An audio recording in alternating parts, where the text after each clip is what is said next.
महत्वपूर्ण है और उसमें से पहला मांग हमारा यह है कि जिन 20 आदिवासी बैगा भाइयों की मृत्यु स्वास्थ्य सेवाओं को लेकर, कुपोषण को लेकर ग्राम पंचायत अडोरी और ग्राम पंचायत मछुरदा में जो हुई है, ये जो बच्चों की मौत हुई है, बैगा बच्चों की, बैगा, सहरिया और भारिया, ये 3 विशेष पिछड़ी जनजाति है और इन 3 विशेष पिछड़ी जनजाति को मध्य प्रदेश में विशेष पिछड़ी जनजाति का दर्जा दिया गया और ये दर्जा संविधान में इसलिए दिया गया है कि ये सामाजिक रूप से, आर्थिक रूप से, शैक्षणिक रूप से पिछड़े हुए हैं और इनको विकास की मूल धारा में लाने के लिए इनको विशेष पिछड़ी जनजाति का दर्जा दिया गया और संविधान के आर्टिकल 275(1) और विशेष केंद्रीय सहायता में इनको राशि आवंटित होती है। चाहे स्वास्थ्य का क्षेत्र हो, चाहे आर्थिक उन्नति की बात हो, अधोसंरचना का विकास हो, केंद्र और राज्य सरकार से विशेष पैकेज इन आदिवासी भैया और आदिवासी क्षेत्रों के लिए प्राप्त होता है। लेकिन बड़े दुर्भाग्य के साथ आज कहना पड़ रहा है कि जिन 20 बच्चों की मौत हुई है वो पिछले विशेष जनजाति बैगा समाज के हमारे आदिवासी भाई, ये जिन क्षेत्रों में ये मौतें हुई हैं, ये पूरे देश में हाई रिस्क मलेरिया जोन है। केंद्र सरकार ने इसमें राष्ट्रीय मलेरिया उन्मूलन कार्यक्रम के तहत इसको हाई रिस्क मलेरिया जोन घोषित किया है। 2015 से लेकर 2020-22 तक मध्य प्रदेश का जिला बालाघाट और बालाघाट जिले में और परसवाड़ा विधानसभा का परसवाड़ा, यह कैटेगरी 3 में था। 21 तक यह कैटेगरी 3 में था, लेकिन 22 में इन्होंने कैटेगरी 3 में केंद्र सरकार और मध्य प्रदेश सरकार ने इसको ला दिया। और लाया क्यों? कि जैसा ये दावा करते हैं ना, आज दावा कर रहे हैं कि हमने बालाघाट जिले को नक्सल मुक्त कर दिया, तो ये बालाघाट जिले को मलेरिया मुक्त, मध्य प्रदेश को मलेरिया मुक्त करने के लिए आंकड़ों में कलाबाजी की गई सरकार। 2014-15 के बाद से जैसे ये सरकार आई, मलेरिया के प्रकरणों में अचानक से गिरावट आती है, अचानक से गिरावट आती है। जहां पूरे मध्य प्रदेश का 57% मलेरिया अगर कहीं मिलता था तो वो बालाघाट और बालाघाट के बैहर बिरसा में मिलता था। लेकिन अचानक से 2025 में कितना हो गया? 29% हो गया। क्यों गिरावट आई? आप संक्रमण का टेस्ट कैसे कर रहे हैं? रैपिड टेस्ट करते हैं। आप ऊपर से दबाव देते हो निचले स्टाफ को कि आपको कम से कम मलेरिया बताना है, कम से कम मलेरिया दिखाना है। केंद्र सरकार की या राज्य सरकार की एसओपी आती है कैटेगरी 3 से कैटेगरी 1 के लिए कि जहां आपने मच्छरों से बचने के लिए अगर मॉस्किटो नेट दिया हुआ है तो वहां कीटनाशक दवाइयों का छिड़काव नहीं करना।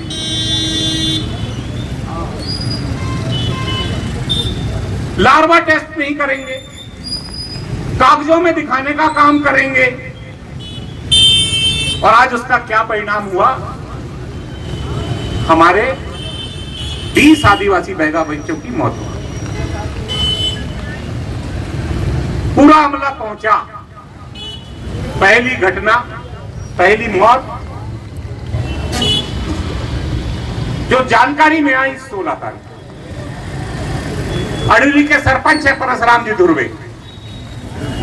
पहली मौत हुई, दूसरी मौत हुई, तीसरी मौत पे परसराम धुर्वे जी सरपंच ने एसडीएम भैया को फोन लगाया। तब प्रशासन जागा, कैंप लगाया गया। क्यों मौत हुई उस पे नहीं बोल रहे हैं, उस पे कोई समाचार नहीं छपाएंगे। क्या कह रहे हैं? 125 बच्चों की मौतें जाने बचाई।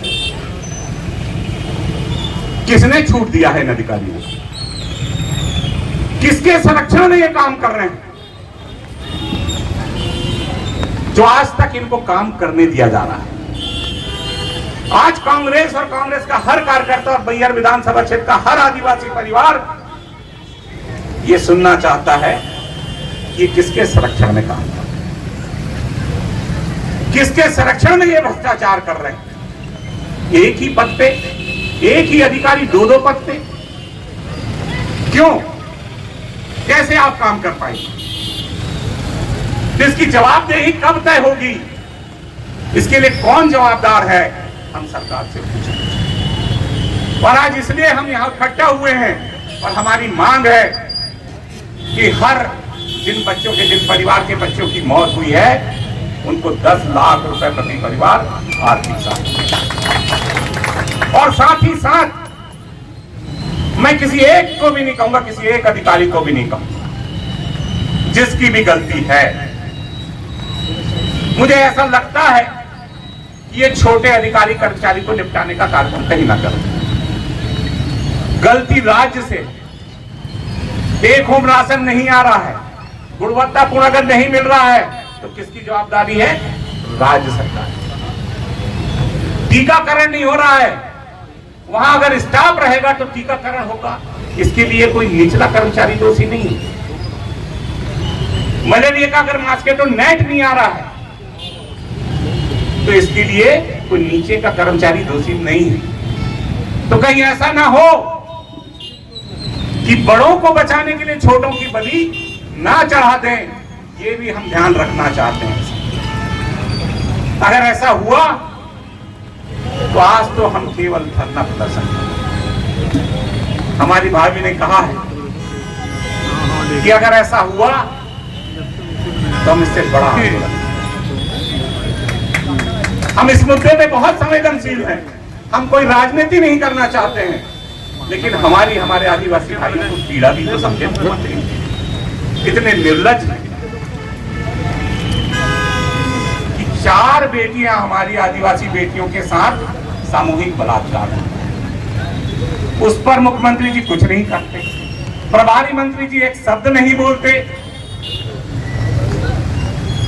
ये क्यों हो रहा है? ये क्यों आदिवासी स्वास्थ्य सेवाएं उनको कुपोषण से बाहर ले जाए? 1500 रुपए देती है ना कुपोषण से बाहर आने की।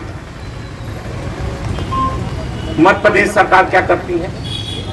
टेक होम राशन देती है। 0 से लेकर 3 और 3 से लेकर 6 बच्चे, 6 साल तक के बच्चों को राशन मिलता है। 0 से 3 साल के बच्चों को घर पे सूखा हुआ राशन दिया जाता है। अप्रैल से वो राशन ही नहीं मिला उनको। अप्रैल से पूरे बालाघाट जिले में टेक होम राशन नहीं मिला। क्यों नहीं मिला? और उससे भी बड़ी चीज, टेक होम राशन जो दिया जा रहा था उसमें पोषक तत्व विहीन टेक होम राशन दिया जा रहा था। जब सरकार ही हमारे आदिवासी भाइयों को, गैर आदिवासी भाइयों को जो गरीब है, जिनको टेक होम राशन देना चाहिए, बच्चे कुपोषित ना हो, उसके लिए सरकार ने योजना बनाई है कि टेक होम राशन दिया जाएगा। जब वो टेक होम राशन में पोषक तत्व होगा ही नहीं तो कुपोषण तो होगा। गरीब है, आर्थिक रूप से सक्षम नहीं है। जब आप ही खुद भ्रष्टाचार करोगे टेक होम राशन में, अपना जेब भरोगे, अपना घर भरोगे, तो गरीब को क्या मिलेगा? यही तो मिलेगा ना, कुपोषण, बेरोजगारी। और वही हुआ कहां? अडूरी, पुण्य कसा, बुंदाली, कोरका, मचूरदा पंचायत, लालपुर पंचायत कुपोषण की बात कहते हैं। एक दूसरे को निपटाने के लिए अपनी कमजोरी नहीं बताएंगे, दूसरे अधिकारी की कमजोरी बताएंगे। ये खेल वहां चल रहा है। कुपोषण की बात, स्वास्थ्य अधिकारी कहते हैं मलेरिया है, मलेरिया अधिकारी कहते हैं कि भैया खसरा है, फिर कहते हैं कि नहीं खसरे के अलावा स्किन डिसीज भी है। मैंने कहा सब है, संक्रमण भी है खसरे का, और जो एरिया है वहां बहुतायत में खसरे का संक्रमण हुआ। अब खसरे का संक्रमण क्यों हुआ? सरकार टीकाकरण योजना भी चलाती है। सरकार जब टीकाकरण योजना बनाती है, जिले में टीकाकरण अधिकारी है कि हर बच्चे को टीका लगेगा, समय पे टीका लगेगा, तो वो टीका लगा क्यों? टीका लगा क्यों नहीं? हम सवाल पूछना चाहते हैं कि वो टीका लगा क्यों? और वो टीका लगा नहीं, इसलिए खतरे का संक्रमण हो गया। इसके लिए कौन जवाबदार? कैंप लगाने के बाद फिर से मौत हो जाती है। कैंप लगाने के बाद फिर से मौत हो जाती है। और आप पे, आपकी स्वास्थ्य सेवाओं पे वहां का रहने वाला बैगा आदिवासी समाज क्यों भरोसा नहीं कर रहा? आप पे विश्वास क्यों नहीं कर रहा है? कि आपके इलाज पे क्यों भरोसा नहीं कर रहा है? ये आज प्रश्न चिन्ह खड़ा होगा।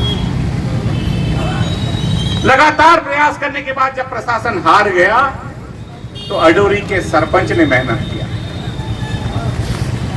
लोगों के बीच में गया, लोगों को निकालना चालू किया, और तब कहीं जाके लोग स्वास्थ्य सेवाएं सरकारी लेने तैयार हुए। उसके बाद लगातार मैं भी गया। मैं जब गया तो मैंने क्या देखा? बहुत सारे अधिकारी कर्मचारी तो सेल्फी लेने में लगे हुए थे, फोटो खिंचा रहे थे।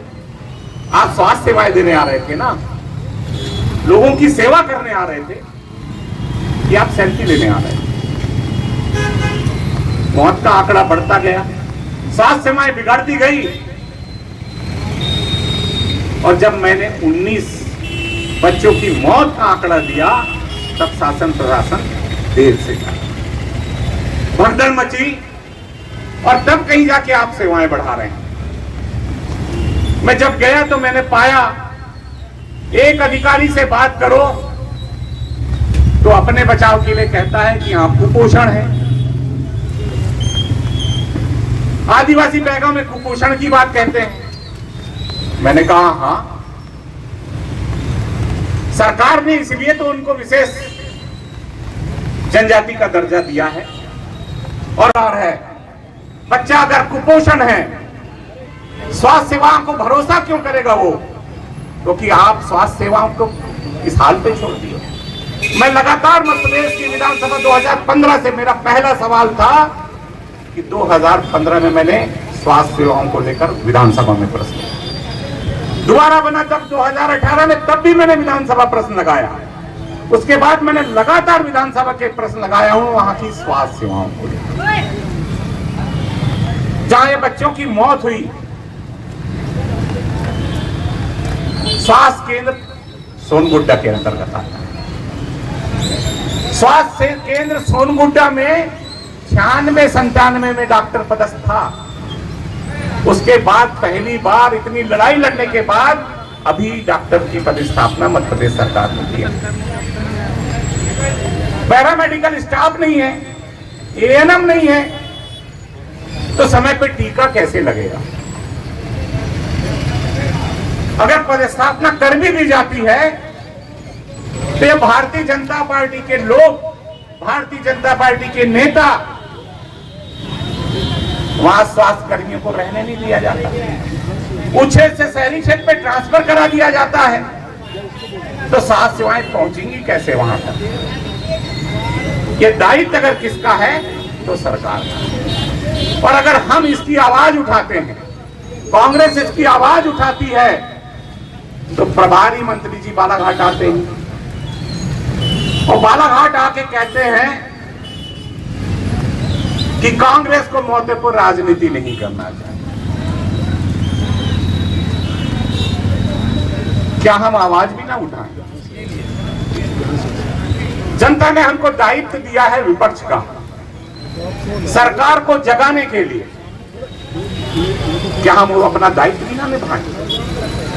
मैं तो मुख्यमंत्री जी से पूछना चाहता हूं, जो हर कार्यक्रम में जाते हैं, अभिनंदन कराते हैं, और अभी एक जगह गए थे जन विश्वास कार्यक्रम में, मन से ही 3 अधिकारी को सस्पेंड कर दिए। यह 19 बच्चों की मौत का मामला है।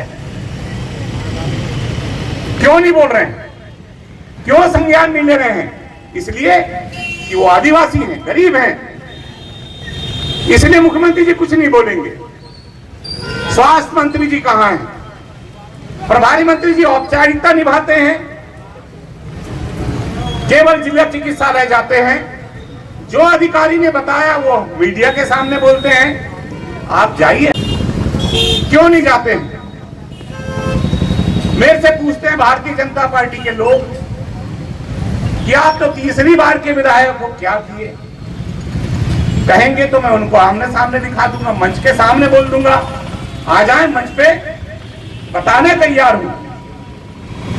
भूतपूर्व विधायक जी, उनको जनजाति आयोग का सदस्य बना दिया गया है, राज्य मंत्री का दर्जा मिला नहीं है, लेकिन मानते हैं वो ऐसा, प्रोटोकॉल की गाड़ी लेके घूमते हैं। उनका दायित्व बनता है कि अगर आदिवासी बच्चों का हक का पैसा उन तक नहीं पहुंच रहा है तो उसकी वो जांच करें। सरकार ने उनको उनके कंधे पे इसका भार दिया गया है, वो कहां है? एक बार जाते हैं, पूजा पाठ करा के आ जाते हैं, दोबारा कहां है? क्यों नहीं बताते? सांसद भी जाती हैं, सेल्फी लेके आ जाती हैं। क्या यही है उनकी संवेदना हमारे आदिवासी भाइयों की? क्यों नहीं जाते हैं? ये बड़ी दुख की बात है।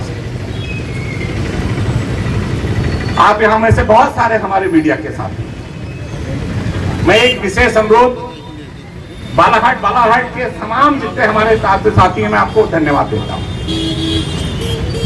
आप सत्ता पक्ष की और विपक्ष की बात बराबर स्थान देते हैं अपने समाचार पत्र और मीडिया, लेकिन मध्य प्रदेश की सरकार और यहां बैठे कुछ अधिकारी, स्वास्थ्य विभाग के अधिकारी, हमारे पत्रकार साथियों को लालच दे रहे हैं,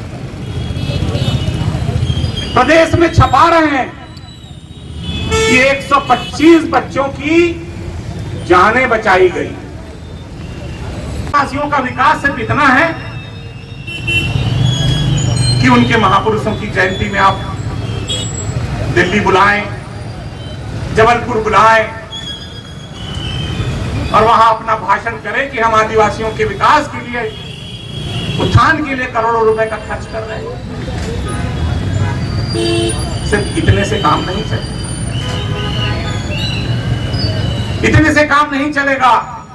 मध्य प्रदेश में आर्टिकल 275(1) और विशेष केंद्रीय सहायता 5वीं अनुसूची के क्षेत्र के जो बिरसा, मैहर और परसवाड़ा ब्लॉक हैं, यहां के लिए जो राशि आती है गैर आदिवासी विधानसभा क्षेत्र, गैर आदिवासी क्षेत्रों पे खर्च करते हैं। और इसलिए इस तरह के मौतें होती है, इस तरह की असुविधा आज आदिवासी क्षेत्रों पे होती है। तो हमारी मांग है कि हर पीड़ित परिवार को 10 लाख का मुआवजा दिया जाए और जो अधिकारी इसके लिए दोषी है उसकी जांच की जाए और उसकी जवाबदारी तय करते हुए